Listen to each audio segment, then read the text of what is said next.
Chapter 11, The Rise of the Financial Matrix. Without a doubt, Chapter 11 is one of the most important chapters of any book you will read. It contains some of the most shocking and important data that affects every one of us daily. It begins by explaining that the big players in financial power were determined that state power money would never rise again. So in 1944, 730 delegates from 44 nations gathered in New Hampshire to create what became known as the Bretton Woods Agreement.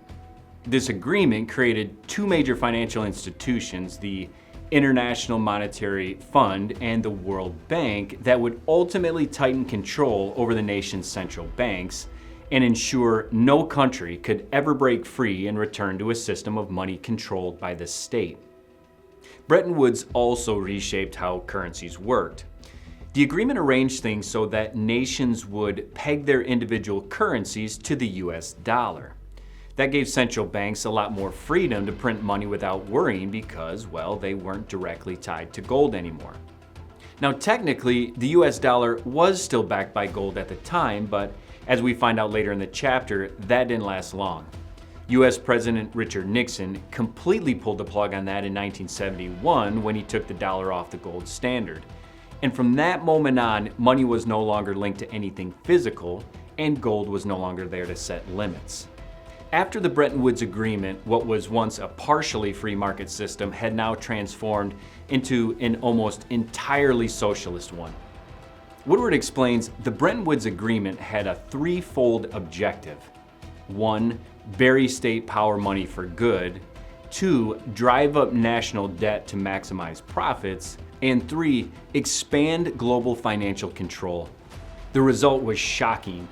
In sum, Bretton Woods increased the global money supply 1,000 times beyond what was backed by gold reserves at the Federal Reserve. Financial power won big here.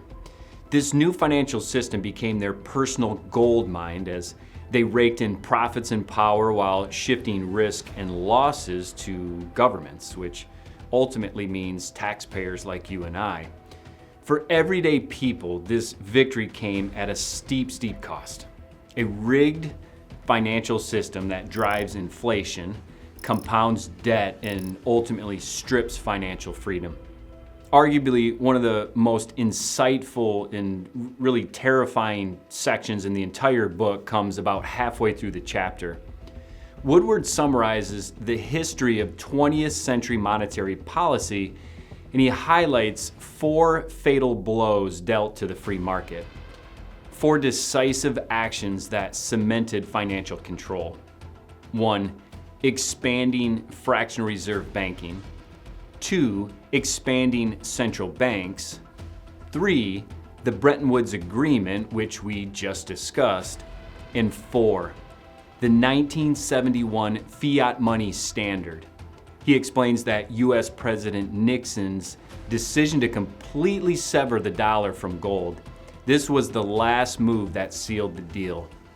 It was this 4th and final intervention that created this financial matrix system we find ourselves in today. He explains under this system, we see the combination of the worst part of both financial power and state power philosophies, and that's the combination of fractional reserve banking and fiat money. And this marriage is what created the ultimate financial scam. Pay attention to the monetary regimes and price inflation graphic.